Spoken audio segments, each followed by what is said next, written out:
రుణమాఫీని పరిగణలోకి తీసుకోవడం జరిగింది. మా ప్రభుత్వం డిసెంబర్ 12,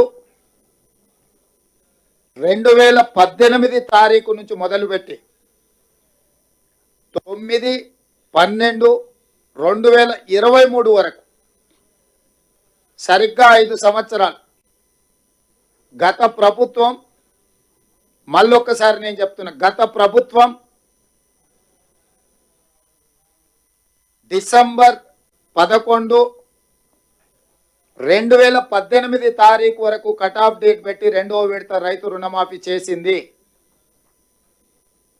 డిసెంబర్ 12, 2018 తారీఖు నుంచి తీసుకున్న రుణాలు డిసెంబర్ 9, 2023 వరకు 5 సంవత్సరాల మధ్య కాలంలో ఈ రాష్ట్రంలో ఉన్న రైతులు తీసుకున్న 2 లక్షల రూపాయల వరకు రుణమాఫీని చెయ్యాలని మా ప్రభుత్వము ఈ మంత్రివర్గంలో నిర్ణయం తీసుకున్నది. ఇచ్చిన మాట ప్రకారం 2 లక్షల రూపాయల రుణమాఫీ చెయ్యాలి. కట్ ఆఫ్ డేట్ 12, 12, 2018 నుంచి 9, 12, 2023 మధ్య కాలంలో రైతులు తీసుకున్న రుణాలను 2 లక్షల రూపాయల వరకు మాఫీ చేయాలని మా మంత్రివర్గంలో మేము నిర్ణయం తీసుకున్నాము. ఈ రుణాలు మాఫీ చేయడానికి దాదాపుగా 31,000 కోట్ల రూపాయలు అవసరం అవుతున్నది. 31,000 కోట్ల రూపాయలను సేకరించి తెలంగాణ రాష్ట్ర రైతాంగానికి రుణముక్తి కల్పించి వ్యవసాయం దండుగ కాదు, వ్యవసాయం పండుగ. ఈ ప్రభుత్వం, ఈ ప్రజాపాలన రైతు సంక్షేమం, రైతు రాజ్యం ఒక సంక్షేమ రాజ్యంగా, అభివృద్ధి రాష్ట్రంగా ముందుకు తీసుకెళ్తామని సంపూర్ణమైన విశ్వాసం, భరోసా కల్పించడానికి ఈరోజు మా మంత్రివర్గం నిర్ణయం తీసుకున్నది. ఆ ప్రకారం ఏకధాటిగా 2 లక్షల రుణమాఫీ చెయ్యాలని మేము నిర్ణయం తీసుకున్నాం. గత ప్రభుత్వం రుణమాఫీ 1 లక్ష రూపాయలు చేస్తామని, 4 విడతలని, వడ్డీలు చెల్లిస్తామని రకరకాల ప్రకటనలు చేసి వాయిదాల మీద వాయిదాలు వేసుకుంటూ రైతులను, వ్యవసాయాన్ని సంక్షోభం వైపు నెట్టేసి రైతుల ఆత్మహత్యలకు కారణమైంది. 10 సంవత్సరాలల్లా ఏ రోజు కూడా వాళ్ళు ఇచ్చిన మాట నిలబెట్టుకోలేదు. కానీ మా ప్రభుత్వం ఇచ్చిన మాట ప్రకారం మొదటి 8 నెలల లోపుల్నే, ఎందుకంటే మేము 6 నెలలు పరిపాలన చేస్తే మొదటి 100 రోజులే పరిపాలన చేసినాం. తర్వాత దాదాపుగా 2.5 నెలలు పైచలకు ఎన్నికల కోడ్లోనే పోయింది. ఇప్పుడే మేము పరిపాలనకు పూనుకున్నాము.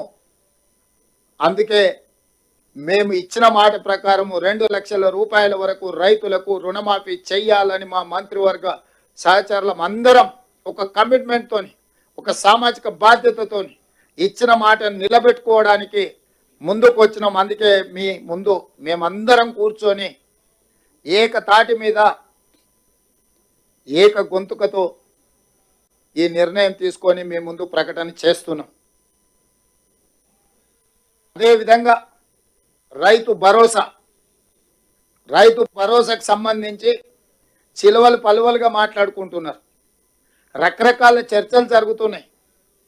అనర్హులకు ఇచ్చిందని ఒకరంటారు, నేషనల్ హైవేలో రోడ్లు వేసిన వాటికి ఇచ్చిందని ఇంకొకరంటారు, టాటాలకు, బిర్లాలకు ఇచ్చిందని మరొకరంటారు, ఆగర్భ శ్రీమంతులు జూబ్లీహిల్స్లో నివసించే ఫామ్ హౌస్ ఓనర్లకు ఇచ్చిందని ఇంకొకరంటారు, గజ్వేల్లో చంద్రశేఖరరావు గారి ఫామ్ హౌస్ కూడా వారు రైతు భరోసా కింద నిధులు తీసుకున్నాడని మరొకరంటారు. ఇట్లా రకరకాల చర్చలు జరుగుతున్నాయి. కాబట్టి మేము 4 గోడల మధ్యలో మా మంత్రివర్గమే కూర్చొని మేమే మాట్లాడుకొని మేమే విధి విధానాలు ఖరారు చేసి ఏదో నిర్ణయాలు తీసుకోవాలన్న ఆలోచన మాకు లేదు. పారదర్శకంగా భాగస్వాములు అందరితో చర్చించి అందరి సూచనల మేరకు, సలహాల మేరకు రైతు భరోసా పథకాన్ని పారదర్శకంగా నిస్సహాయులకు సహాయం అందించాలని ప్రభుత్వం యొక్క సంక్షేమము సామాన్యులకు చేరవేయాలని, ఏ ఒక్కరికి కూడా అన్యాయం జరగకుండా ప్రతి వాడికి ప్రభుత్వం యొక్క సంక్షేమ పథకం చేరాలి అని రైతు భరోసా నిధులు ఖాతాలో పడాలన్న ఆలోచనతోని మా మంత్రివర్గము స్టేక్ హోల్డర్స్ అందరితో చర్చించడానికి ఒక నివేదికను తయారు చేయడానికి మంత్రివర్గ ఉపసంఘాన్ని నియమించినము. దానికి ఆర్థిక మంత్రిగా ఉప ముఖ్యమంత్రిగా ఉన్న బట్టి విక్రమార్క గారు నాయకత్వం వహిస్తారు.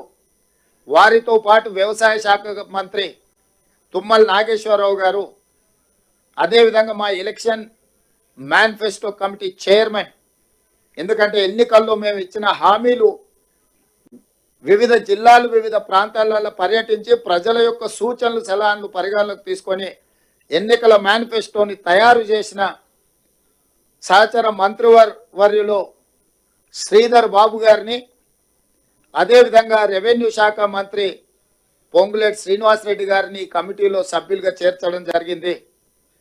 ఈరోజు రైతు భరోసా విధి విధానాలను ఖరారు చేయడానికి రైతు సంఘాలను, రైతు కూలీ సంఘాలను, రాజకీయ పార్టీలను, వివిధ వర్గాల నుంచి సలహాలు సూచనలు తీసుకొని విధి విధానాలు ఖరారు చేసి పారదర్శకంగా ప్రజలకు వివరించే విధానపరమైన నిర్ణయం తీసుకోవడానికి రైతు భరోసా కోసము మంత్రివర్గ ఉపసంఘాన్ని నియమించినము.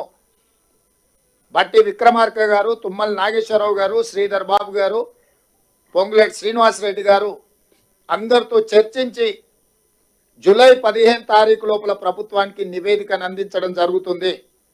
ఆ నివేదికను రాబోయే బడ్జెట్ సమావేశాలలో శాసనసభలో ప్రవేశపెట్టి అందరి శాసనసభ్యుల యొక్క అభిప్రాయం తీసుకొని భవిష్యత్ కార్యాచరణను, రైతు భరోసా విధి విధానాలను నిర్ధారించి ఆ నియమ నిబంధనల మేరకు అర్హులైన ప్రతి ఒక్కరికి రైతు భరోసా పథకాన్ని అమలు చేయాలని మా మంత్రివర్గం నిర్ణయం తీసుకున్నది. ఈ విషయాలు కూడా మీ ద్వారా రాష్ట్ర రైతాంగానికి మేము చెప్పదలుచుకున్నాము. మా ప్రభుత్వం జవాబుదారీతనంగా పనిచేయాలనుకుంటుంది. పారదర్శకంగా ప్రజల ముందు మా విధి విధానాలను పెట్టి ముందుకు నడవాలనుకుంటున్నాము. ఇక మూడవ అంశం, వివిధ పత్రికలల్లో, టీవీలల్లో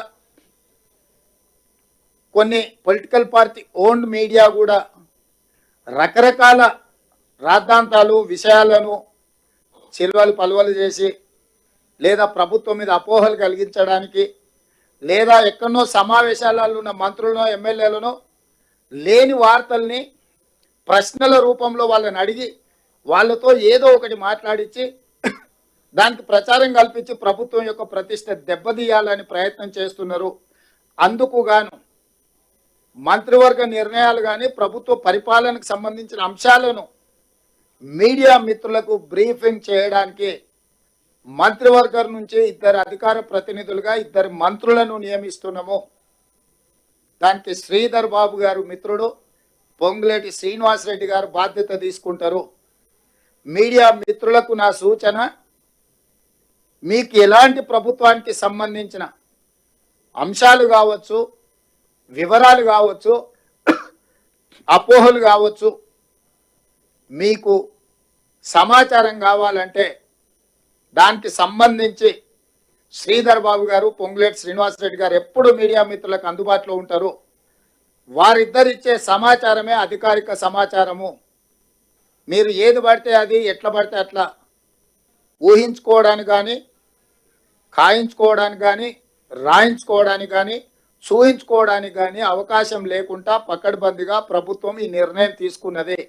కాబట్టి మీడియా మిత్రులకు ప్రభుత్వానికి సంబంధించిన ఏ సమాచారం కానీ లేకపోతే ఏ అపోహలను తొలగించుకోవడానికి వారిద్దరు అందుబాటులో ఉంటారు.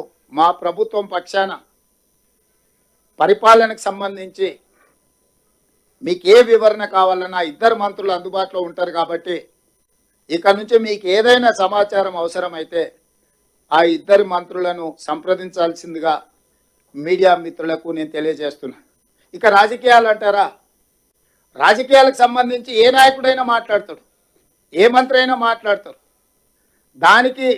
దీనికి సంబంధం లేదు. ప్రభుత్వం పరిపాలనకు సంబంధించి నిర్దిష్టంగా శ్రీధర్ బాబు గారు, పొంగులేటి శ్రీనివాసరెడ్డి గారు స్పందిస్తారు. మిగతా విషయాలు ఏదంటే సంబంధిత శాఖ మంత్రులు వాళ్ళ శాఖలకు సంబంధించిన వివరణలు కానీ వివరాలు కానీ మీకు అందిస్తారు.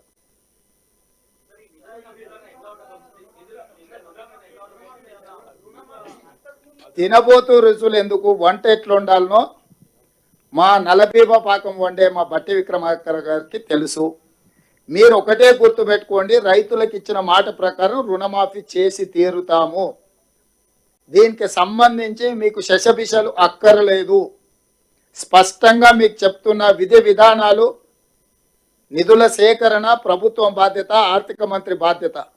మీకేమైనా ఇంకా లోతుగా వివరాలు కావాలన్నా, వివరణ కావాలన్నా ప్రత్యేకంగా ఆర్థిక మంత్రి ఉప ముఖ్యమంత్రి బట్టి విక్రమార్క గారిని మీరు నిస్సందేహంగా సంప్రదించవచ్చు.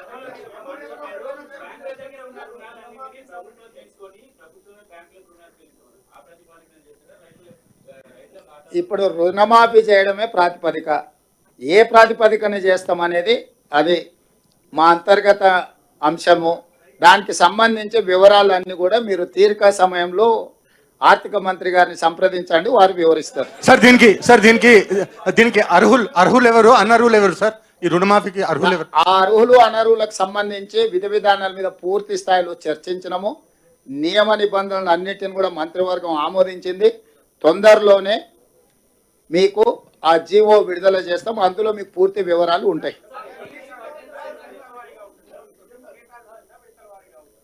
ఇప్పుడే మీకు చెప్పిన పాత విధానాలు లేవు.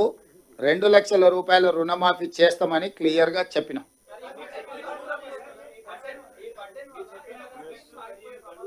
గడువు లోపల చేయడానికే కదా ఇదంతా. చారి గారు 5 సంవత్సరాలు ఆయనలాగా చేయాలంటే ఇంత హడావిడిగా, ఇంత అర్జెంటుగా, ఇంత పకడ్బందీగా మంత్రివర్గ సమావేశం పెట్టడం, మేమందరం వచ్చి కూర్చోవడం, మీకు వివరణ ఇచ్చడం, ఒకవేళ అంతకంటే కొంచెం ముందు ఇస్తే మీకు ఏమైనా అభ్యంతరమా? మీకేమైనా అభ్యంతరం ఉందా? చేయమని అడుగుతారా? ధన్యవాదాలు.